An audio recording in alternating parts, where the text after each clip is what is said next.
근로자 A씨, 일을 하다가 실수로 피해자가 발생했고 산재사고가 발생했습니다. 과연 책임이 없느냐? 책임이 있습니다. 당장 법률 전문가한테 가셔가지고 라고 상담을 받으셔야 합니다. 그래야 골든타임을 놓치지 않을 수가 있습니다.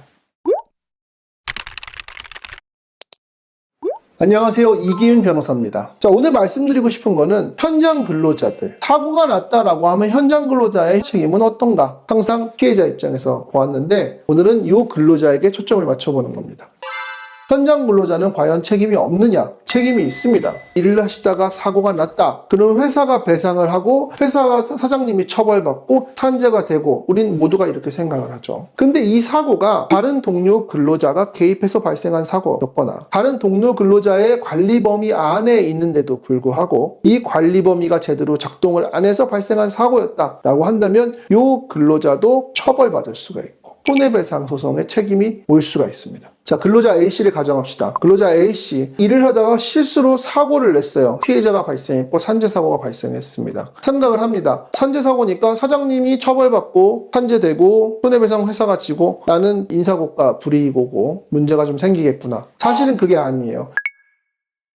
일단 첫 번째로 형사 절차가 진행될 수 있습니다. 형법 제268조에는 업무상 과실, 중과실, 치사상에 대해서 규정을 하고 있는데요. 업무상 과실 또는 중대한 과실로 사람을 사망이나 상해에 이르게 한 경우에는 5년 이하의 금고나 2천만 원 이하의 벌금에 처한다라고 규정이 되어 있습니다. 이 조문은 사고를 일으킨 동료 근로자에게도 당연히 적용이 됩니다. 그렇기 때문에 경찰 조사를 받게 됩니다. 경찰 조사에서 끝나느냐? 당연히 아니죠. 경찰 조사에서 끝난 내용을 가지고 경찰이 범죄 혐의가 있다 라고 인정이 된다라고 보면은 검찰로 송치할 것이고요. 검사는 기소하고 재판에서 유무죄가 판결이 날 겁니다. 자, 이런 경우 어떻게 대응하셔야 되느냐? 초반에 이 사고의 경위에 대해서 제대로 정확하게 본인의 입장을 잘 설명하셔야 합니다. 산재 형사 절차 같은 경우에는 초기 진술이 수사의 방향을 결정합니다. 무슨 말이냐라면, 자, 경찰관님이 오셨어요. 현장을 봅니다. 사고 경위를 봐요. 경찰관이 여기 사고 현장을 제일 잘 아는 전문가예요? 그럴 수가 없죠. 다른 일반적인 교통사고라든가 뭐 마약범죄라든가 보이스피싱 같은 거라면은 일반인의 사고로도 이게 무슨 상황인지 다 알겠지만 산재 현장은 가해자와 피해자 또는 거기에 있는 목격자들이 제일 가는 전문가예요. 관계자가 제일 잘 압니다.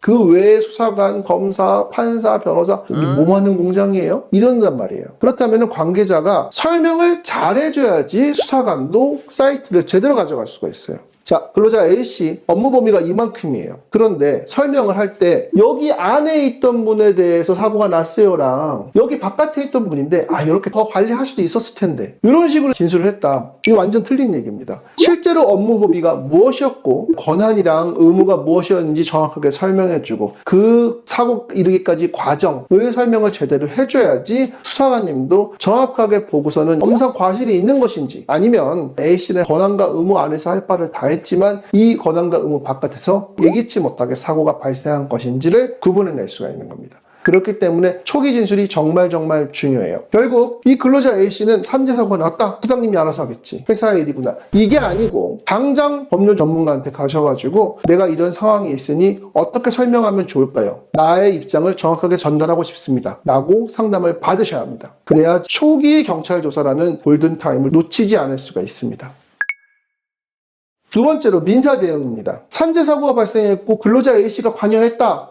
회사가 알아서 배상하겠지. 안 그럴 수가 있어요. 본인의 범죄 행위, 본인의 가담이 명백하다라고 한다면은 회사와 본인 모두가 책임 관계자가 됩니다. 의무가 있다는 말이에요. 결국 어떻게 될 수 있냐면 회사가 재해자한테 보상하고 회사가 A씨한테 구상금 소송을 걸 수가 있습니다. 그렇게 되면은 그 전까지 넋놓고 있고 아무런 준비도 안 하고 있다가 자기가 몸담고 있는 회사한테서 소장을 맞는 무시무시한 경험을 하시게 될 수가 있어요. 그렇기 때문에 민사를 대응하기 위해서라도 당연히 사건 초기에 바로 법률 전문가 상담을 받으셔서 증거를 수집을 해 놓으셔야죠. 내가 권한과 의무가 이만큼이었는데 그 안에선 다 했었어요. 그래서 나의 과실은 정말 작습니다. 라는 거에 대한 증거를 수집을 해 놓으셔야 됩니다. 그 내용에 대해서는 물론 현장에 있던 관계자인 A씨가 제일 잘 알겠지만 어떠한 증거가 얼마나 소송상 가치가 있는지는 모르실 수밖에 없잖아요. 그런 부분을 꼭 상담을 통해서 증거 수집을 해 놓으시기 바랍니다.